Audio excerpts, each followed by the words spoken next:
I'm Jim Jubak, and welcome to this week's Trend of the Week video. The calendar goes from bad to better.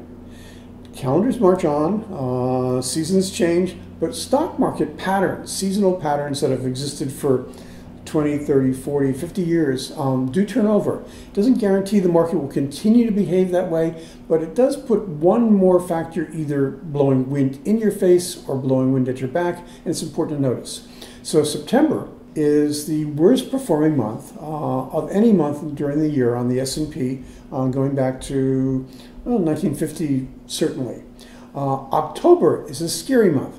History says that it's a month with a lot of crashes, a lot of one-day plunges. It puts people's nerves on end. Anybody who knows that this is what has happened sort of worries about what's going to happen again. I don't think there's anything about October that does this, but history, as I say, doesn't repeat itself, but it rhymes. Thank you, Mark Twain. So people sort of look at this and go, okay, maybe we'll get that in October. But then we change and we move to November, December, January, where two things happen. One is that starting in really, depending on the year, but late October, mid-November, we get the January effect, which is a period that really stretches from then until sometime in January, where the stock market tends to go up, and small cap stocks in particular tend to go up. It's got a lot to do with the end of selling for big mutual funds, and people's portfolio dressing and all of that. But historically, this has been a pretty good time of year to invest. The other thing that happens at the last two quarters of the year is that these are the best two quarters of the year for tech stocks.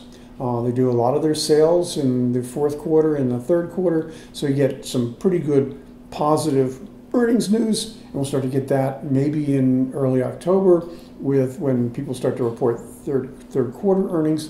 The one downer this year is going to be retail sales, which are looking kind of meh for Christmas, so we may not get a boost from them. But again, seasonally, I think we're moving out of a bad period, moving into a good period. Doesn't guarantee the market will go up, but hey, certainly something you should notice while you're making your portfolio decisions. Thanks for watching. If you like this video, please give us a thumbs up. Subscribe to my YouTube channel. That way you get notification of when we do our next video. We're doing about 3 a week, not always on the same day. If you subscribe, you get notification of when they're going up. If you want more of my stuff, 3 portfolios for 12 to 18 months, dividends, and longer term, you go to my free site. That's jubakpicks.com for 6 portfolios, including some options plays, some reverse ETFs, some ETFs. Go to my paid site. That's jubakam.com. Thanks very much for watching.